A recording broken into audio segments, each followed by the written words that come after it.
தற்போதைய அண்மை செய்தியை பார்த்துக் கொண்டிருக்கிறோம். விருதுநகர் மாவட்டத்தில் மினி டைட்டில் பூங்கா அமைப்பதற்கான டெண்டர் வெளியிடப்பட்டிருக்கிறது.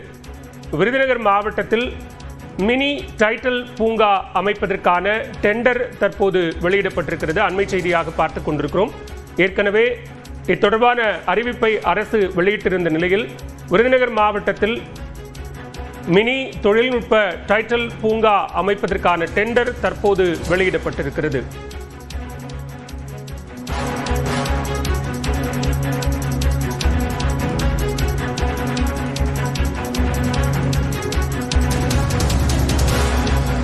விருதுநகர் மாவட்டத்தில் டைடல் பூங்கா அமைக்கப்படும் என தமிழ்நாடு அரசு அறிவித்திருந்த நிலையில் தற்போது பூங்கா அமைப்பதற்கான டெண்டரை அரசு வெளியிட்டிருக்கிறது.